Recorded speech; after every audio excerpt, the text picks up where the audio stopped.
Starter Pokemon are probably the most important decision you make in any Pokemon game, and that is for good reason. Your starter is going to be with you from the very first battle all the way to the Pokemon League, and picking the wrong one or using it incorrectly can make your journey way harder than it needs to be. Problem is, most players just pick their favorite design and then spam their strongest attack without thinking about type matchups, movesets, or when to actually evolve. Today, we are going through every starter Pokemon across all generations, how to actually use them properly, avoid the rookie mistakes, and squeeze out every last bit of power from each and every one. Before we jump into the first starter, here are a couple of general tips that will be useful for almost any starter you choose. For any starter in the game, you will generally want to keep it in your party at all times, so that it gets consistent experience and stays at a high enough level to handle whatever the game throws at you. If done properly, your starter will almost always be your strongest Pokemon, and can carry you through most gym battles and important story fights. You will also want to avoid letting your starter faint too often in battle, as this wastes time going back to Pokemon centers and can mess up your momentum during longer dungeons or routes. Second, all starters have a specific evolution level that you should be aware of. Most starters evolve at level 16 for their first evolution, and then somewhere between level 32 and 36 for their final evolution. So try to get your starter to those levels before major battles if you want access to better stats and moves. Otherwise, you might find yourself struggling against a gym leader when your fully evolved starter would have destroyed them easily. And the final general tip, which most of you probably already know, is that starters cannot be found in the wild in most games since they are given to you at the start, so do not bother looking for them. And with all that out of the way, let us jump into the first starter. Bulbasaur is the most beginner-friendly starter in the original games, and that is exactly why it is so useful. Think about how the first two gyms in Kanto are rock and water types, and Bulbasaur is the perfect counter to both of them since grass beats rock and water. Bulbasaur is insanely effective at getting you through the early game without any real struggles. Since Brock's Onix and Geodude are both weak to grass, they will get absolutely destroyed by a couple of Vine Whips, leaving you with an easy first badge. Then Misty's water types fall just as easily. Now, every starter has its weakness, and Bulbasaur is no different. If you are facing fire or psychic type Pokemon, Bulbasaur and its evolutions will struggle hard. As such, it is a good idea to have a backup Pokemon for those matchups if you want the best chance of getting through the game smoothly.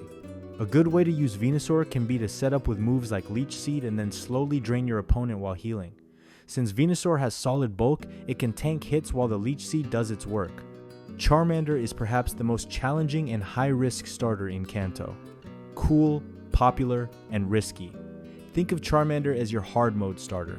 It is not easy, but it gives you one of the strongest final evolutions in the game once you get past those rough early gyms. Charmander is a glass cannon that rewards skilled players who know how to work around type disadvantages for that sweet Charizard payoff. Charmander's biggest downside is obviously being weak to the first two gyms. However, it can still be used to beat Brock if you grind it up to level 13 for Metal Claw, which hits rock types super effectively. When using Charmander against Brock though, you would ideally want to pair it with a Pokemon like Butterfree or Nidoran to help deal with the gym, since Charmander alone might not be enough. Since Charizard is so powerful in the late game, there are a lot of trainers that it can fully sweep for easy victories, giving you the upper hand once you push past those early struggles. The best examples would be Erika's Grass Gym, the Elite Four's Lorelei, and pretty much any bug or steel type trainer. Squirtle is the balanced middle ground starter that works in almost any situation. Cheap in terms of risk, decent against early gyms, and efficient throughout the whole game. Think of Squirtle as your safe pick. It is not as broken early as Bulbasaur or as risky as Charmander, but it gives you consistent performance all the way through. Squirtle is a workhorse that keeps your team solid without any glaring weaknesses. Squirtle's main advantage is its bulk. Blastoise has great defensive stats and can learn a wide variety of moves through TMs, making it incredibly versatile. One thing to watch out for with Squirtle is that there are grass and electric types that can give it trouble, like the rival's Bulbasaur if you pick Squirtle or Lutend. Surge's Gym. When facing these types, it would be wise to switch out and use a different Pokemon rather than trying to power through. Chikorita has gone through a lot of criticism since its release in Generation 2. Because of this, I will give you a quick breakdown of how to actually make it work so that you understand how to use it. Chikorita is often called the worst starter because Johto's gym lineup is brutal for grass types. The first gym is Flying, the second is Bug, and then you have Poison, Ghost, and eventually Ice. Now, however, Chikorita actually shines when you use it as a defensive wall rather than trying to sweep. It actually has great bulk and can set up screens and status moves fairly well. A great way to use Meganium when battling is to set up Reflect and Light Screen to cut incoming damage in half for your whole team. Then, with those screens up, your other Pokemon can safely switch in and deal damage without getting destroyed. This can obviously be even more effective if you teach Meganium moves like Synthesis to keep it healthy while it supports the team. Cyndaquil is one of the most straightforward offensive starters in the game. Right out of the gate, it is worth mentioning that Cyndaquil and its evolutions have excellent special attack and speed. Typhlosion is also unique in that it is one of the few fire types available early in Johto, which makes it incredibly valuable since fire types are rare in that region. The Pokemon itself hits hard and fast, but a lot of the value of this starter comes from how it handles the Steel-type gym leader Jasmine. To give you a better idea of Typhlosion's stats, it has the same base stat total as Charizard and does great damage with moves like Flamethrower and Eruption. Just like other offensive starters, Typhlosion can be used to sweep through enemy teams and then keep the pressure on for the rest of the battle. For this reason, Cyndaquil is very popular among speedrunners because it can just blast through most of the game without needing much team support. Totodile is a pure offensive powerhouse in a different way. If you are sick of losing to certain gym leaders or struggling with the Elite Four, Totodile and Feraligatr are your answer. Its massive attack stat and access to moves like Waterfall and Ice Fang make it perfect for handling a huge variety of threats. Since Feraligatr has solid bulk at around 85 base HP and defense, you can often take a hit or two while setting up for a devastating counterattack. Feraligatr does great physical damage per hit at high levels, and it can learn Dragon Dance through breeding to boost both attack and speed.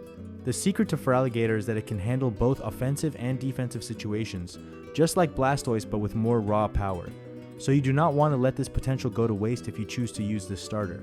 Treecko is the speedster of the Hoenn starters, with the only other pure speed-based one being Sceptile's Mega Evolution. The key to mastering Treecko is timing and prediction. You can use it defensively to pivot out of bad matchups or offensively to strike first and hard. Treecko is unique compared to other grass starters because not only does it have great speed, but it has a massive special attack stat too. So you can get creative with some movesets that will both outspeed and destroy opponents at the same time. When using Sceptile offensively, your goal is to protect it like it is your win condition. Be ready to switch out against ice and flying types so that Sceptile stays alive and can keep sweeping. Do not be afraid to use Sceptile purely for chip damage though when needed, as the speed advantage can actually be quite nice for wearing down opponents before they can attack. Torchic is one of the most polarizing starters in the series, and I completely understand why people love it. Blaziken can be absolutely devastating once it gets going with speed boost, and if your opponent does not have a way to stop it, they will likely lose their entire team. If you have ever used a Blaziken, you already know how broken this thing can be when it is used properly. The single biggest thing that separates good Torchic users from bad ones is patience. You do not just spam Blaze Kick every time you get into battle. You want to wait until you have set up a couple of speed boosts and have the right matchup. Then you can start sweeping through teams. That way, your setup becomes your foundation for victory. And now your opponent is on the back foot and needs to desperately find a counter. The best movesets for Blaziken include moves like High Jump Kick, Flare Blitz, and Swords Dance for maximum destruction. Mudkip is also unique in that it has a very natural advantage against most of Hoenn's gym lineup, that being its water and ground typing after evolution. Swampert pairs extremely well with almost any team since it only has one weakness, which is grass. This allows it to tank hits from electric types that would normally destroy water Pokemon and help remove threats at the same time by hitting back hard. This starter is by no means limited to casual playthroughs though, as it can be a very effective and versatile pick in competitive battles too. The beauty of Swampert is that in addition to having only one weakness, it also has access to Stealth Rock, meaning it can set up hazards while still being a threat offensively. The classic strategy is to lead with Swampert, set up rocks, and then start hitting things. Swampert is also one of the best Pokemon for handling electric gym leaders, and it does an amazing job at taking down an incoming Thunderbolt, even if it is from a strong attacker. The later generation starters follow similar principles. Turtwig in Generation 4 is basically a wall that hits back. The turtle has great defense and HP, and once it evolves into Torterra, it gains a ground typing that lets it handle electric types easily. While it may look slow, this is actually perfect for Trick Room teams, where being slow is an advantage. Chimchar gives you access to one of the only fire types in Sinnoh, which is huge since the region has very few fire Pokemon. Infernape's speed and mixed attacking stats make it incredibly versatile. You can run physical sets with Close Combat and Flare Blitz, or special sets with Fire Blast and Focus Blast. Be aware of opponents using Earthquake or Water moves, as those can both take out Infernape easily due to its lower defenses. Piplup evolves into Empoleon, one of the most unique water starters with its Steel typing. This gives it resistances to a ton of types, including Poison, Flying, Rock, Bug, Steel, Psychic, Ice, Dragon, and Fairy. The trade-off is that it gains weaknesses to Fighting, Ground, and Electric, so it is important to have counters ready for those types after picking Piplup. The Unova starters in Generation 5 each have their own niche. Snivy's evolution superior becomes amazing once it gets its hidden ability Contrary, which turns stat drops into stat boosts. Leaf Storm, which normally drops your special attack, instead raises it by 2 stages every time you use it. This turns Superior into an absolute monster that gets stronger with every attack. Tepig evolves into Emboar, a fire and fighting type just like Blaziken and Infernape. The difference is that Emboar is much bulkier and hits harder physically, but it is also slower. Use Emboar as a wall breaker rather than a sweeper. Send it in to destroy defensive Pokemon with its massive attack stat and then switch out. Oshawott final evolution, Samurott is a solid mixed attacker that can run both physical and special sets effectively. Its signature move Sacred Sword hits through stat boosts, making it great for breaking through setup sweepers. The Kalos starters brought some interesting additions. Chespin becomes Chesnaught, a grass and fighting type with amazing physical bulk.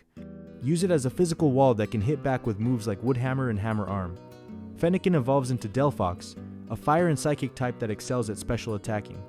And Froakie becomes Greninja, one of the most popular and competitively viable starters ever made, thanks to its ability Protean, which changes its type to match whatever move it uses. The Alola starters in Generation 7 each have unique typings. Rowlet becomes Decidueye, a grass and ghost type with great attack and access to Spirit Shackle, which traps opponents. Litten evolves into Incineroar, a fire and dark type that became a competitive monster thanks to Intimidate and Fake Out support. And Popplio becomes Primarina, a water and fairy type with incredible special attack and the powerful Sparkling Aria move. The Galar starters from Generation 8 continue the trend. Grookey evolves into Rillaboom, a pure grass type that sets up grassy terrain automatically with its hidden ability. Scorbunny becomes Cinderace, a pure fire type with the broken Libero ability that works just like Protean. And Sobble evolves into Inteleon, a pure water type sniper with excellent speed and special attack. Finally, the Paldea starters from Generation 9. Sprigatito becomes Meowscarada, a grass and dark type with amazing speed and the signature move Flower Trick, which always crits. Fuecoco evolves into Skeledirge, a fire and ghost type with great bulk and the unaware ability that ignores stat boosts. And Quaxley becomes Quaquaval, a water and fighting type dancer with the signature move Aqua Step that boosts speed after every use. The key to using any starter effectively is understanding its strengths and playing to them. Do not try to make a defensive Pokemon into a sweeper or vice versa. Learn the type matchups, build your team around covering your starter's weaknesses, and always keep it properly leveled. Do that, and your starter will carry you through any Pokemon game.